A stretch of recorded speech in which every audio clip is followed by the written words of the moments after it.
बाळासाहेब ठाकरेंचे आशीर्वाद आहेत, आईवडिलांचे आशीर्वाद आहेत, सर्व भावकीचे आणि सर्व प्रभागातील जनतेचा आशीर्वाद आहे आणि माझे केलेल्या कामामुळं मी भरघोस मतांनी या प्रभागातून निवडून येईन। जरी एकटा असलो तरी एकटा लढण्याची ताकद ठेवतो, कारण मी हिंदुहृदय सम्राट वंदनीय बाळासाहेब ठाकरेंचा शिवसैनिक आहे।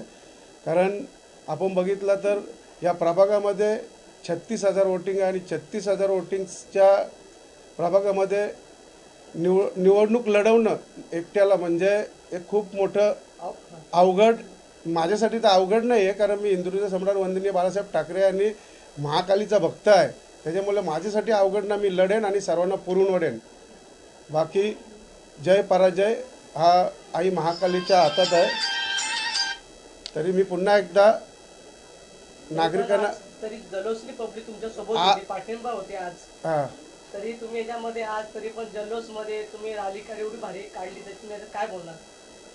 रॅली काढली म्हणजे शिवसैनिकाचा हा एक धर्मच आहे की आपला पक्ष जास्तीत जास्त लोकांमध्ये कसा जाईल, लोकांना कसं जास्तीत जास्त आपल्या पक्षाचं वातावरण निर्मिती होईल, हा शिवसैनिक करणारच। निवडणूक असो नसो, हिंदुहृदय सम्राट वंदनीय बाळासाहेब ठाकरे यांच्या म्हणण्याप्रमाणे 100% 80% समाजकारण, 20% राजकारण, ह्या पद्धतीने शिवसैनिक चालत असतो। आज जी परिस्थिती आहे लोकांची, ही आज लोकांना नोकऱ्या नाहीत, काही नाही। आज सध्या महानगरपालिका इलेक्शन सुरू आहे। कधी पण आपण आता सध्या काही दिवसांनी, सध्या आता काही 15 दिवसांनी सध्या आता आपले तिकीट निकेल होतील काही दिवसांनी, तर तुम्ही त्याच्यामध्ये काय बोलणार? नोकऱ्या नाही हा महत्त्वाचा विषय आहे। आज आपण बघितलं तर गावात बरीचशी मुलं बेरोजगार आहेत, प्रभागात बेरोजगार मुलं आहेत। पण पनवेल महानगरपालिकेमध्ये आता 550 वर्करांची भरती निघली होती, पण इथल्या कोण नगरसेवक असतील, इथले जे पुढारी असतील सत्ताधारी, त्यांनी